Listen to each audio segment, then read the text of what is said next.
Okay, great. I appreciate everybody being here today. Thanks for your time. And like I said, I promise to get you back to your normal work day in 45 minutes to 50 minutes at most. Um, Quick introduction. Converge is an HR outsourcing, consulting, and recruiting firm. Been around since 2006 and currently serve clients actually since 2020, pretty much nationally, and have done some international HR work as well. Um, I was mentioning earlier, about a month ago, I presented what we have framed at Converge, something called the Collaborative Employee Framework, which talks about the entire employee life cycle. And then we decided after presenting that we should take each of those components that are in the employee life cycle and present them as a CEO roundtable, intimate discussion, meeting, etc. So this is the first of those. There will be others, and we're combining both the recruitment and onboarding process of the employee life cycle in this CEO roundtable discussion. Um, so, sort of framing the discussion for today, there's a couple of things that we hear all the time. Dave and Jen certainly hear it from more clients than I do personally, and that is, why can't we hire? Why does it take so long to hire?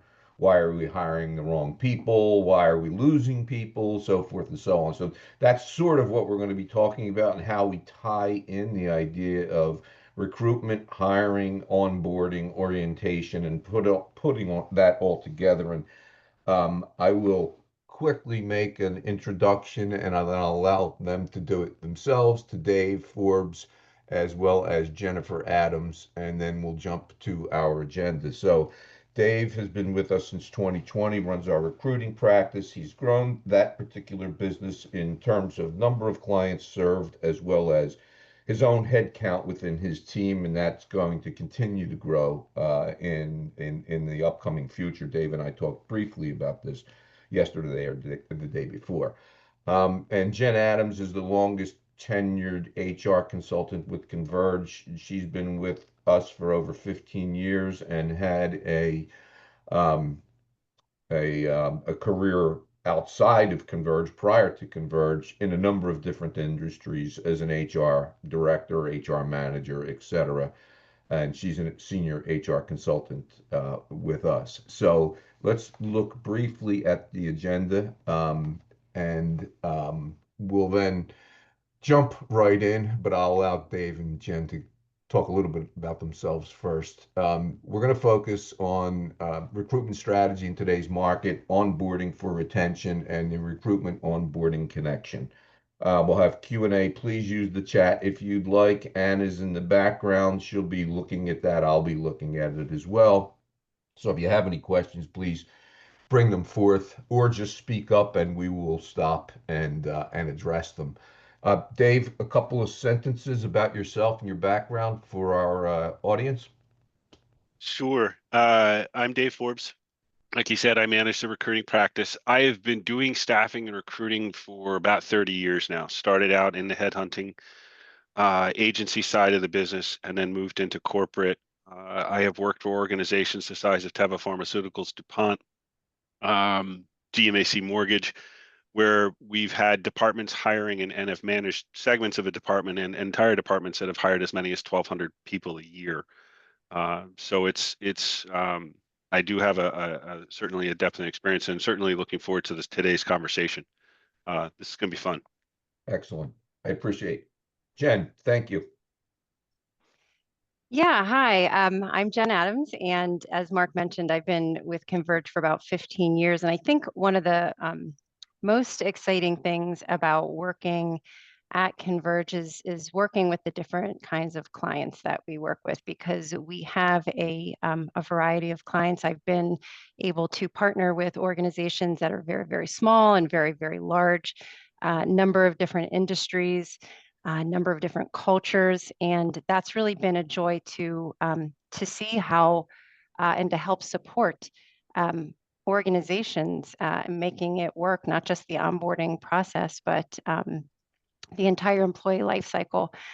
So that's been a lot of fun. And prior to working with Converge, I was an HR director for skilled nursing facilities and long-term care facilities, assisted living facilities, both in the Pittsburgh and in the Philadelphia region. So I've been a strategic member of organizations for those industries as well. So as Dave said, I think it'll be sporty, and I look forward to this conversation today. Thank you, Jen. Appreciate that. So let me frame the discussion and then we'll get into the details. So a couple of key statistics as I was researching this, and I knew that Dave and Jen um, would have plenty to say and a lot of thought about this topic, but I saw a couple of things which really jumped out at me. Um, so I knew this, I guess, in the back of my mind, but haven't looked at the statistic in a while, and that is turnover is estimated to cost about 150% of the first year's salary. So that's Dave, I see you shaking your head. That's a massive number. And let me go through a couple of other stats and then we'll ask for some insight from the guest speakers. 30% of employee turnover happens within the first 90 days of employment. And we know that, right? So a lot of people use the 90, 180-day gauge that if you're there for 90 or 180 days, you may be a lifer, right? But that's changed also, I think, significantly over the years. But essentially, you're losing almost a third of your workforce in the first 90 days. I think that hits certain industries harder than it hits others. And the third statistic before I asked for Dave and Jen's feedback here, which this did blow me away actually, and I think again this is industry specific, and that is that the average turnover rate in the U.S. is right around 50%. Some industries higher, like Jen just mentioned, skilled nursing. So I was in the rehab business for a lot of years in healthcare, and their turnover could be 60 to 80%. And there are other industries where the turnover is a lot less, but essentially 50% is the turnover in the US. So, Dave, you were shaking your head when I talked about 150% of the first year salary. What thoughts do you have there? In my experience, it's true. And the higher level the position, the more strategic the position can be, the more expensive it can be. I mean, the simple reality is that if you have a $250,000 resource that's the VP and a business segment leader, not only are you losing that person, you're losing all of the momentum, their projects and everything else. So it's very real that it can cost that much. Now, obviously, lower level positions, the impact's a lot less severe, unless, of course, those are mission critical people, either on a line somewhere or they're on the phones or in a call center, contact center, where you do get lost productivity. So there's also the people around and the teams themselves that then suffer that same sort of drag, if you will, with having that lost resource. So yeah, it's a sort of an elusive number, but it hasn't changed in the better part of 2 decades. Like Got it. we were using this number back in 2005, and it hasn't changed very much. So So we put these two together, this idea, recruitment and onboarding, because we look at it holistically and we think about it holistically on behalf of our clients, and we recognize that, you know, recruiting is one thing, hiring is something else, onboarding is something else, orientation is something else, and we thought these topics could be melded together to make an interesting discussion in terms of our overall employee framework. um, the next step in that process, and it's natural, it goes right into performance and then it goes into employee development. So you can start to see the employee life cycle shake out as you look at our overall employee framework. Um, let's jump into recruitment strategy in today's market. Dave, let's talk about I gave some statistics I talked about earlier. Why can't we hire? Why does it take so long to hire? Why are we hiring the wrong people? Why are we losing people? So forth and so on. talk about those things. What are the challenges in today's world, and they're continuously evolving. D, all of the above. One of the things that we find, at least in my experience, and this has been true with the clients that we're working with now, and certainly with other organizations that I have communication with and other recruiters in the industry, is that um, speed and quality are inversely proportional. And people try very hard to hire as quickly as they can. Unfortunately, quality tends to suffer in that regard, where Right. you're interviewing, because a lot of times for metrics you'll see, because a lot of times you want to be able to measure your recruiting and the effectiveness, and time to fill always seems to be one that tops the list. It's not a very good metric from the standpoint of actually being able to gauge the success of your recruiting. It does give you an idea of how long it will take to fill the position, but we could reduce time to fill to a week. I mean, we could literally have somebody walk into the building, fog a mirror, and then they have a job the next day. I mean, I've even heard rumors of Home Depot literally handing people offers and then letting the hiring manager sort through them after they've already started. So there's certainly you can shrink that, but your quality suffers. And that turnover within the 90 days, that's when that 30% average actually cranks up to like 60 or 70%. And that gets even more expensive, because then you have the training, you have the momentum lost of trying to build a group, build a team, get the cohesiveness of people working together. Um, it's, and now you and I have had this conversation as well. And Jen, I think you have too, where hiring and recruiting are actually two different things, where you're sourcing and finding the people becomes a very different challenge than bringing them on board. But one thing that I've seen that remains consistent with that, and one of the challenges that I think a lot of organizations face, is that in the effort to hire people quickly, they lose the opportunity to embed their branding and their messaging and the company culture throughout that entire process, and interweaving from that initial job description that goes out, the posting profile that you put out to the internet, through to the initial recruiter or hiring manager contact. Obviously, depending on the size of the organization, it may be your hiring managers directly having these conversations, to then the actual interview, to final interviews, to the offer, to any of the conversations that might go into the offer, and then to their acceptance, and then into onboarding, which is the actual hiring piece. So generally that handoff of the offer letter is where recruiting then turns over to human resources or the onboarding piece of it, not just orientation, because as we talked about, orientation is an event, onboarding is a process. So what we see, one of the biggest challenges that we've seen is, and companies are good at the hiring piece. Like, once they've identified somebody, generally getting them onboarded and assimilated, I mean, there are always opportunities for improvement, but that's that front part of the sourcing, and truly being the lion's share of the legwork is sorting through the 150 applications for a job, whatever the So, number might be, and then trying to skinny that down to a reasonable number to actually interview or select from. yeah, we've had this discussion multiple times, Dave and I have, about hiring versus recruiting. So why is it such a challenge, the recruiting piece for employers? I mean, employers are Because it's good at onboarding, they're good at making the offer, they're good at making that transition, they do well in that space. Why is it such a challenge on the front end? In my experience, is because the amount of time it takes, and it's really it's an administrative and task heavy slog to go through those 100 applications, to sort through them.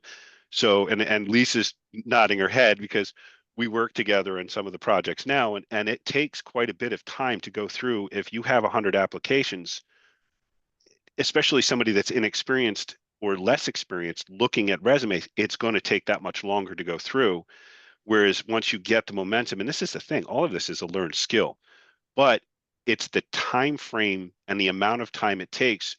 Companies that don't have a dedicated recruiting effort, or at least somebody that spends part of their day and is part of their job description to do it. Otherwise, you have people that their daytime job is managing a team, or running a production line, or managing a warehouse, whatever the case might be. And then they have to spend time interviewing as well. Well, interviewing then takes a very secondary, tertiary Sure. level of focus. And so they're not doing it well. They don't figure out how to learn how to do it better. And so it becomes a sort of self-perpetuating or self-fulfilling cycle there, and feedback loop, where you're hiring people, and then you're just trying to get people to relieve the pain. of not enough people, or there's a Right. gap, or whatever the case might be. Yeah. Yep. Yep. I might add here as well Jen, that yeah, I was going to say, let's Yeah. jump in here, especially from the interesting perspective is now you're talking from the HR consulting side or the consultant side, and you're looking at how employers are hiring versus how they're onboarding, et cetera. So please weigh in. I think one thing that Dave said that's important throughout sort of the entire employee life cycle is the organization of it, having a dedicated team member, a dedicated staff member or team in general, not just for the recruitment, screening, selection process, but then that handoff to onboarding, that ability to say, we have a new team member that's going to join us and we want to put our best foot forward. We want to showcase basically our staff, our culture, our organization. And in order to do that in not just any way, but an effective way, I think that it's going to take a lot of planning. It's going to take a lot of organizing and organization. And it's not something that you throw together.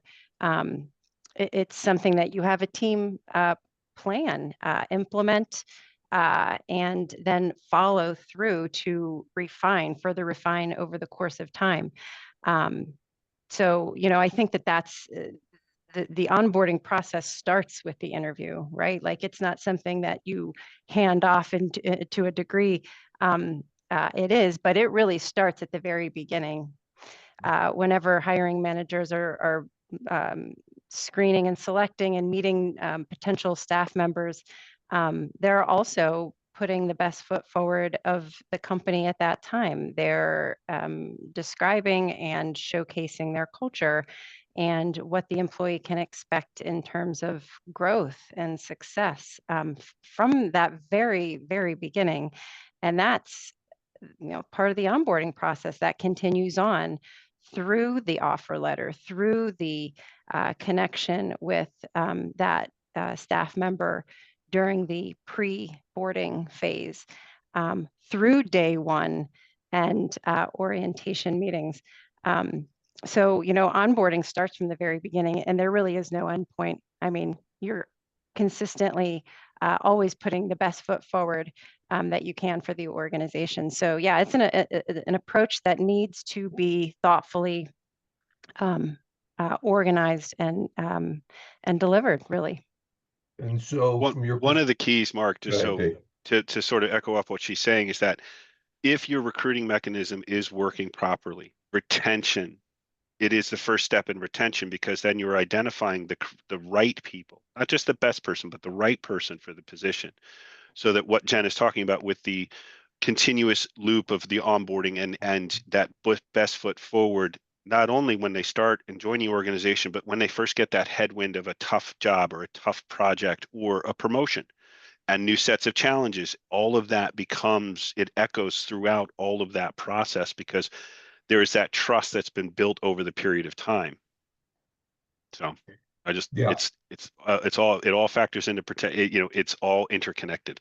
So what I hear and what I've heard you both talk about is there is uh, from the very beginning there's the employer brand is basically along with, I would add, and wouldn't minimize this in any way, shape, or form, and that is organizational culture. I mean, that starts right at the very beginning when you're actually placing that ad, is what I think I heard you say, Dave, when you're doing the job posting, how you're talking to the public about this particular organization and about this particular role. And that funnels all the way through to what Jen just talked about in terms of how you're orienting or onboarding the person. It used to be when I grew up in this space, orientation was a checklist. It was for compliance. We had to do certain things. We still do have to do certain things, right? But onboarding's a lot more and it's evolved and so forth. And what we're trying to do at Converge and what we want to be talking about here is that employee and that employee brand and employee culture starts at the very beginning and goes all the way through, right? Yeah, I think that what you're talking about is quality. It's not a checkbox anymore. All employees need onboarded, um, but the quality of the onboarding is what makes the difference.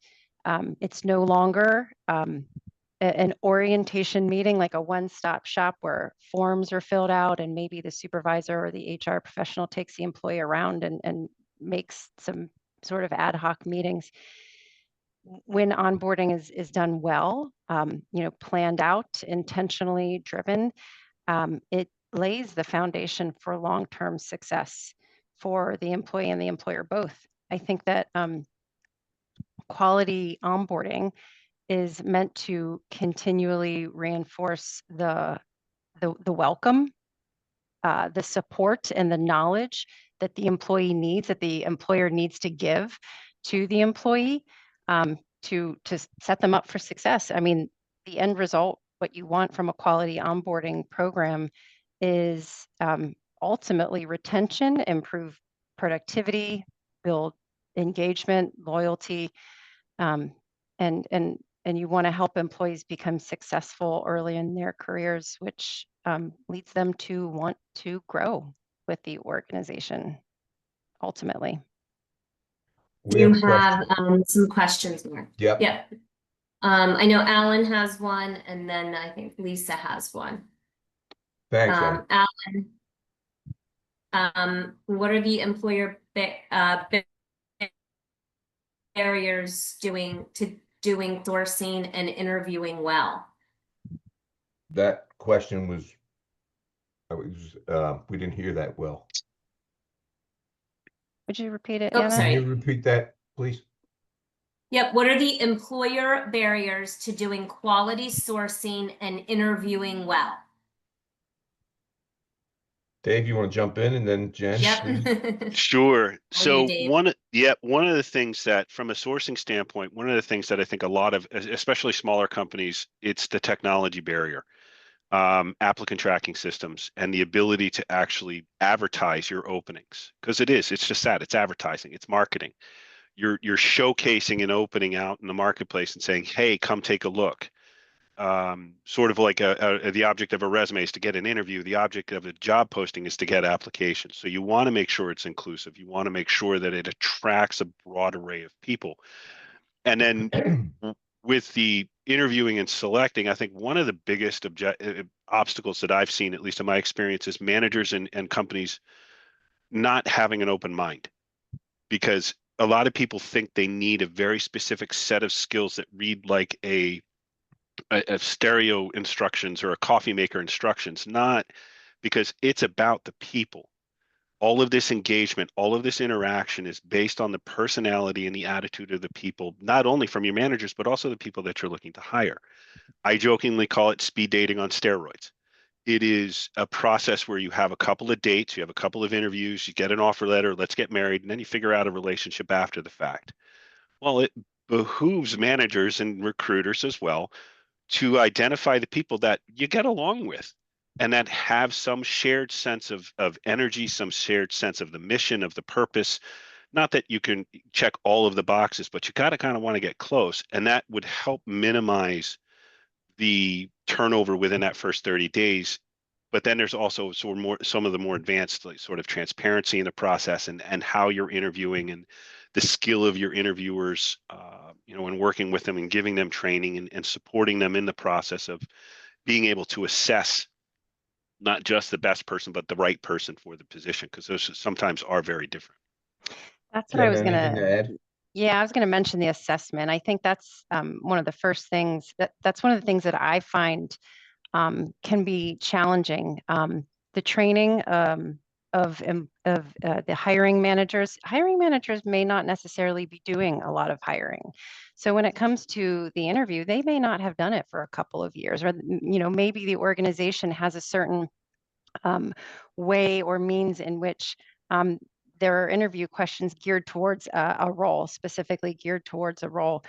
Maybe there are interview questions specifically geared towards the culture of the organization to assess fit. Because as Dave said, skills can be learned, and the ability to learn it is an assessment factor in a lot of interviews as well. So I think that upskilling managers to know what they're looking for and to assess those skills and fit adequately is important. It's an important part of that, so that you don't find yourself back at the hiring or interview table again. Again, with turnover. Yeah. Anna, you want to give us some additional questions that people have? And then Lisa has a question. She has her hand up. So for me, it's not really a question, but it's kind of confirmation of what I'm hearing people say. I think for us, we are staffing so quickly and growing so quickly, it doesn't necessarily make sense for us as an organization to have this huge HR department. So using a recruiter that knows our process, knows our culture, knows what we want in a person that's going to work for the organization has been really key to the success that we've had. And where we stray off of those processes is where we're finding that we're not as successful and we're having the turnover. We have managers that don't necessarily even really know how to be people managers yet. And then we're asking them to sort through tons of resumes to identify key talent for the various roles and then do interviews. And they don't know how to do the interviews. Yeah. They're not consistent. So if they interview 5 people for the same role, they're not being consistent. They're not asking the same questions. They're not getting the same information. So then how can you choose fairly a good candidate? So I just wanted to, reiterate the importance of having processes in place, training your whoever's going to be doing the interviews, letting your recruiters do the hard work, the work that they're trained for. I think it's the only way we can be successful, especially in an organization where you can't have a huge HR team. Great insight. Thanks for the thoughts there, Lisa. Jen, I saw you shaking your head to Lisa's comments where she talked about interviewing and making sure that the hiring managers know how to interview and so forth. You want to weigh in there? Yeah, sometimes we have to go back to the very basics of interviewing, right? Like legal questions and illegal questions. And it seems very basic, but even for HR professionals, it's a great review. There are some slippery slopes in that process There as well. certainly are. Yeah. And it's easy to catch yourself going, oh yeah, I grew up in that town too. Tell me more about something that you don't want to be told more about. Or the And same high so school, what year did you graduate? Whoops, there we go. There's a flag. It's like, it's oh, here we very go. easy, right? Oh yeah. So, I mean, just reviewing the very basics of interviewing from that standpoint is a great first place to start. And then from there, understanding, Lisa, as you mentioned, and I was thinking this when Dave was talking as well, certain role-specific questions that are going to be applied uniformly to all candidates so that you can compare apples to apples and you can compare realistically, responses instead of kind of grabbing different questions and trying to compare that way. It makes that administrative burden for your hiring managers so much simpler and easier when we set them up for success with these very, simple, they can be very simple processes to support them in this kind of administrative burden that they may feel when it comes to the screening and selection process. So yeah, I mean, those are some easy things that can be done throughout the screening and selection process that yield pretty substantial results. Interview guides are Dave, something that interview guides are something that we try to recommend where it just gives you a set of questions. Now, I mean, obviously the purpose of an interview, it's a conversation and it's supposed to be one. It's not supposed to be an inquisition because your employer branding kind of goes by the wayside if you're peppering somebody with a ton of questions and they're not given the ability to ask questions or engage in a conversation, because that's part of the human interaction aspect of interviewing. But the guide at least provides a flow. And so that, to your point, Jen, it gives you a baseline of comparing apples to apples when you look at different candidates. And so that you can have a more educated guess, because at the end of the day, again, it's speed dating on steroids. We're not going to get it perfect. Nobody is ever going to get it perfect. We've all had bad hires. So it's really just trying to minimize that as much as possible. And guides, especially for less experienced managers, can help provide that framework. I want to switch gears a little bit for a moment. I mean, it's all part of this larger topic, and that is sort of the importance of a thorough, well thought out, and intentional onboarding process and its impact on retention and reducing turnover, et cetera. Jen, you want to talk a little bit about that, some of the work that you've done in that space, from the very in the weeds details of what that looks like to the much higher level strategic integrating this person into the overall culture of the organization? Yeah. Onboarding is the process of integrating new employees into the organization. And as we all know, onboarding is more than just sending out a W-4 direct deposit form to a new staff member on their first day. It includes the orientation process, the orientation meetings, and multiple opportunities for new hires to learn about organizational structure, culture, mission, and to get to know their teammates. Onboarding processes can span 1 or 2 days, and sometimes they can go for many weeks. And as we mentioned, it's important to have not just a somewhat of a formal onboarding program. Also, informal onboarding programs are important. But the idea here is to have an effective onboarding program. So there does need to be some degree of formality, I think, to it. The idea being you want to set up your brand new employees for success and then retain them. As we said, the onboarding program is the organization's first chance and really the first step to cultivating an engaged employee workforce. Studies suggest, and really our experience at Converge suggests that effective onboarding shows very high correlation, a positive correlation between engagement, a company's profitability, things like absenteeism, turnover, and retention ultimately. That intentional, built out, organized program ends up communicating to new staff what they will be learning, how they will be learning it, with whom they'll be learning it over the course of a specified time. And the idea here is that formal, structured onboarding program yields more informal and consistent results for retaining staff. So those were the metrics that you just mentioned, right? That's how you're measuring the effectiveness of onboarding. I read something within the last week, as we were thinking about this, that onboarding processes, and I know every organization is different, obviously, but there is a statistic out there that says onboarding can be as long as 45 days to integrate somebody into an organization. What are your thoughts on that? I mean, it's got to be hard. Employers out there are saying, how can I do that, right? It's going to take so much time and so much effort and so many people involved and so forth and so on.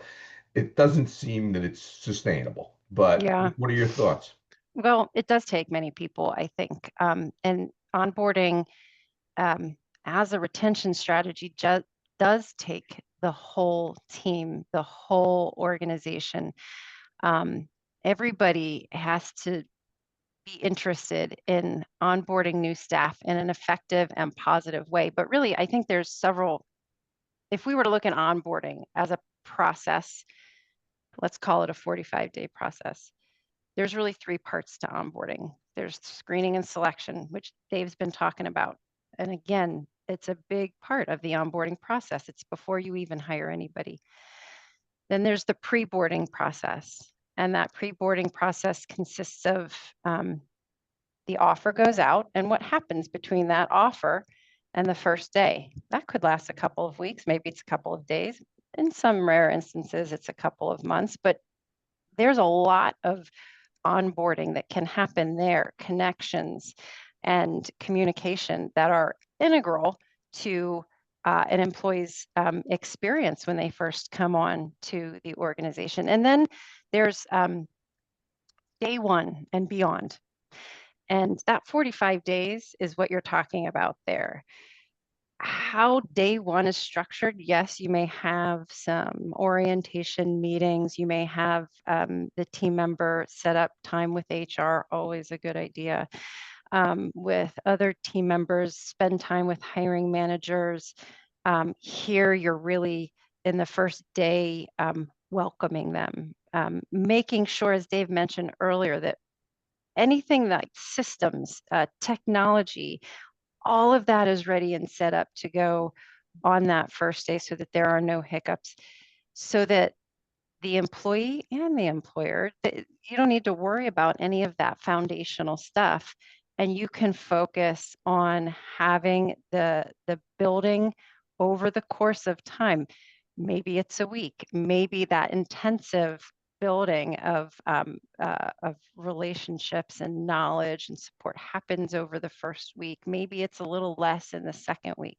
Maybe it shifts to a different transition or transitional learning mechanisms for the third and fourth week. But maybe you incorporate other games or videos or trainings throughout the course of the several weeks of onboarding, so that the lift becomes less on the hiring manager or team members or HR manager, and it's shared and integrated with the employee. It's the empowerment of the employee to have more of a say in how they're learning.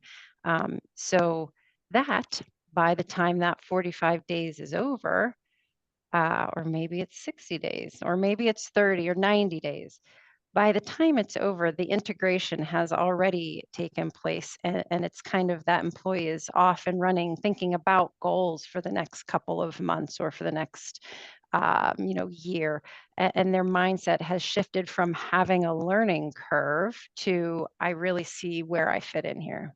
Yeah, it's an interesting point.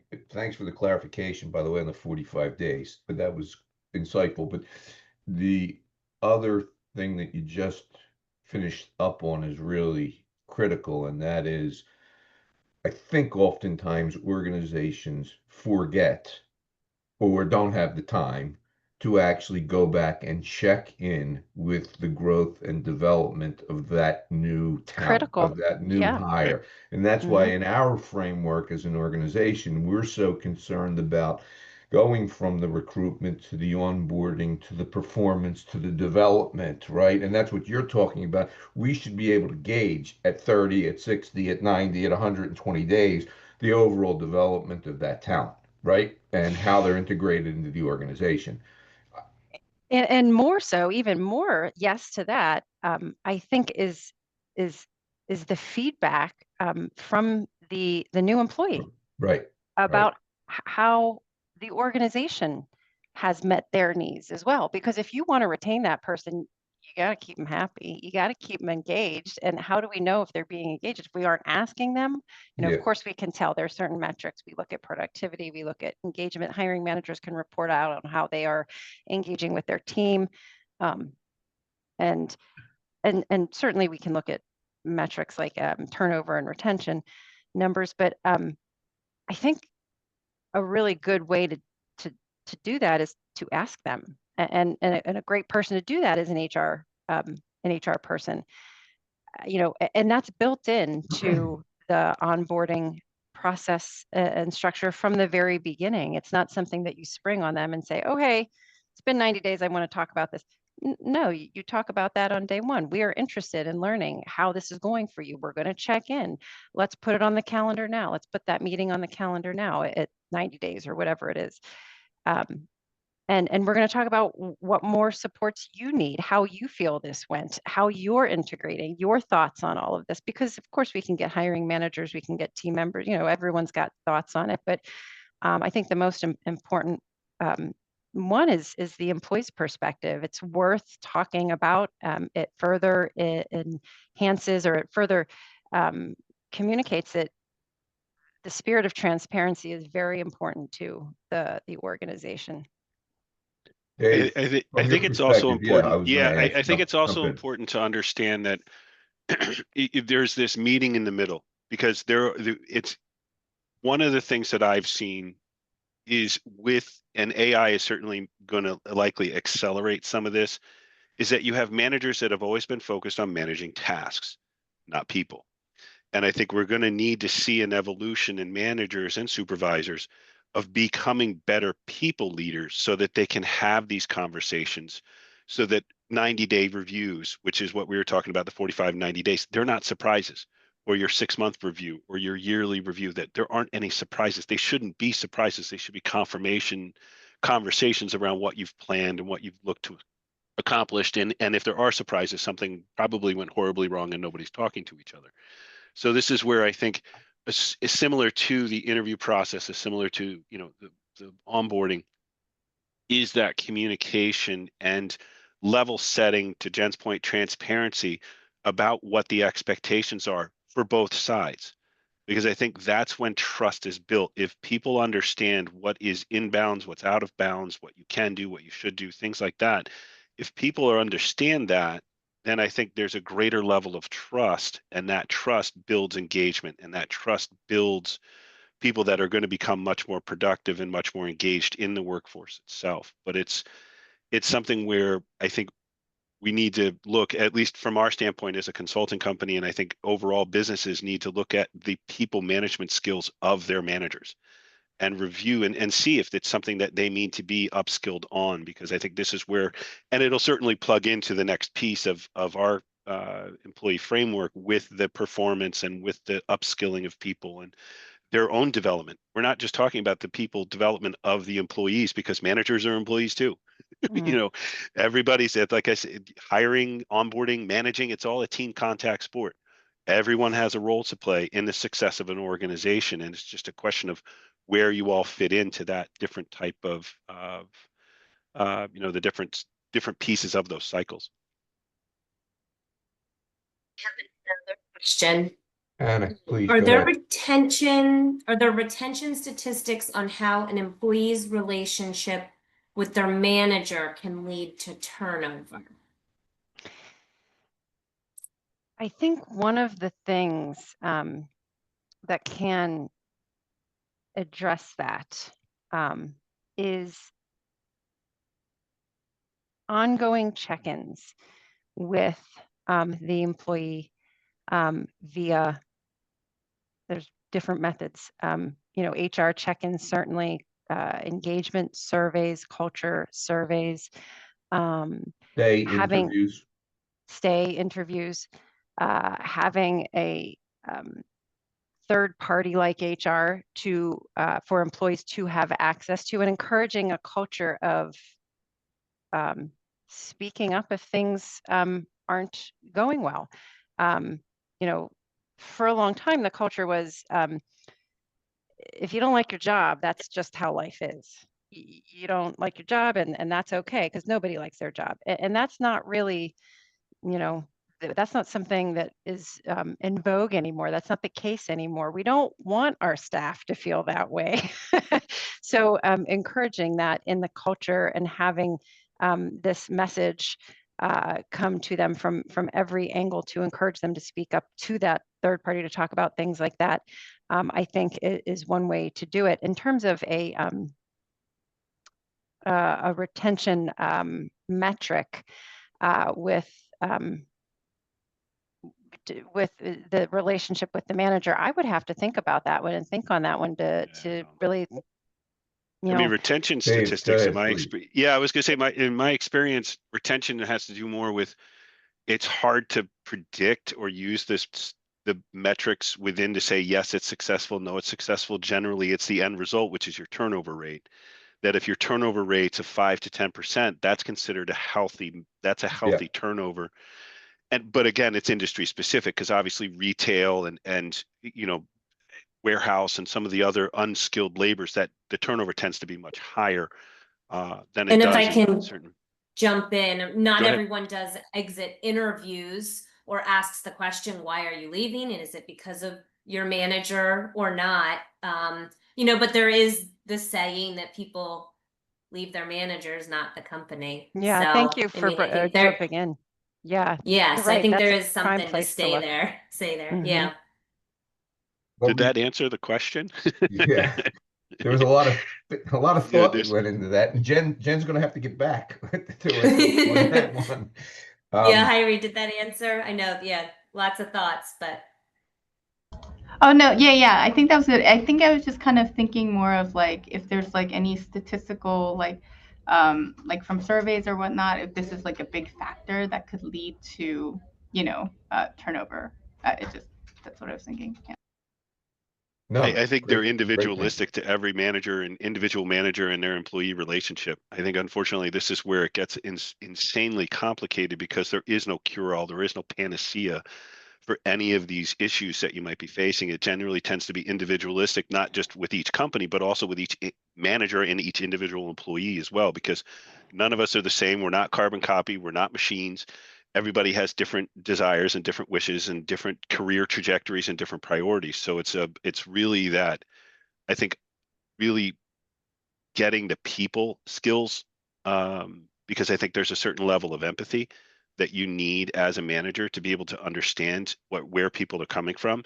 And then of course there are the problem employees that there's no hope for them, and they may want to seek their career elsewhere, as far as what that does. But ideally this whole process with the recruiting and the sourcing and the recruiting and the onboarding would hope to minimize that so that you can keep a healthy retention, and more importantly, keep those high productive teams, that the true talent that you have in the organization, to keep them engaged and to keep them productive, because they're the ones that truly are going to be a force, the sort of 80-20. That's that 20% that you absolutely want to hold on to. I want to be conscious of time. I promised I would get everybody out in 45 minutes, and we run a little bit over. And I appreciate the questions and the thinking that has gone into this presentation. A couple of items to wrap up on, and then we'll break. Jen, could you summarize for us a couple of key takeaways from your perspective on today's discussion? It could be around Yeah, boarding, it could be around sure. recruiting, just the topic in general.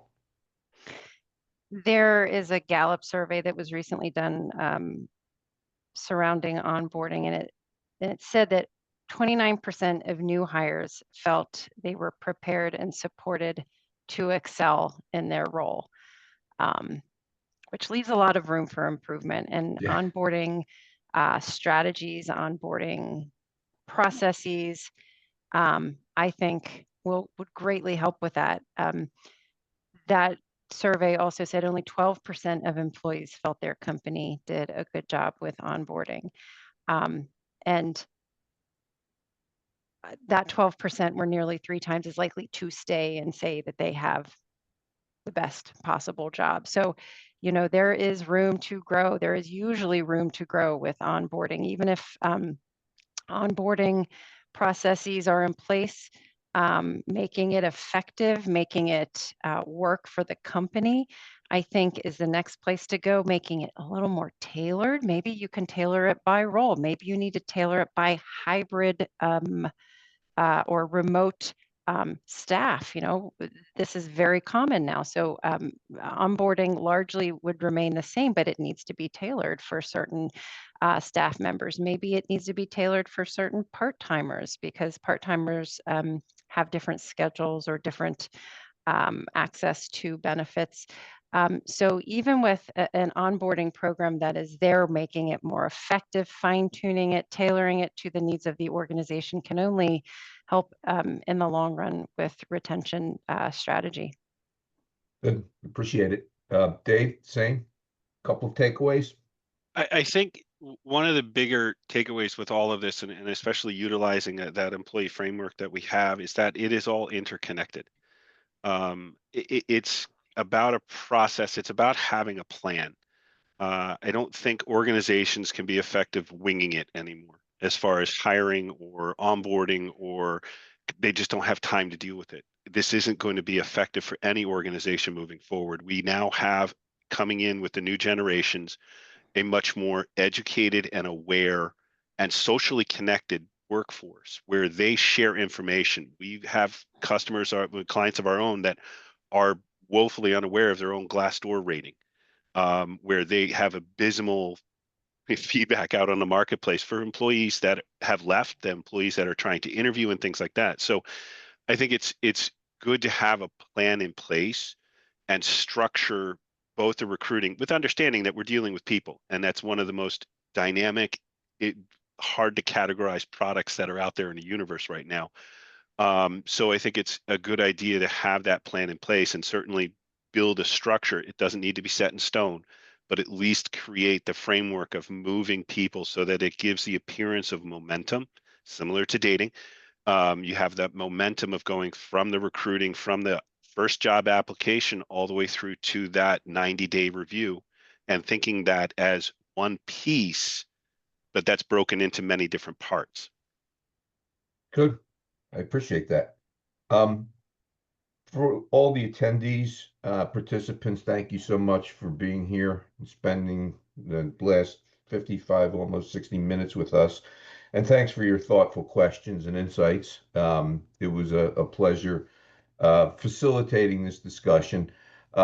As we mentioned, I think a couple times throughout the presentation, we will be providing a couple of things. One is you'll get a summary of the recruitment onboarding discussion that we had today with 5 key takeaways, 5 key strategies for implementation. So that'll be emailed to you. It'll probably be coming directly from Anna Ellenberger at Converge to you.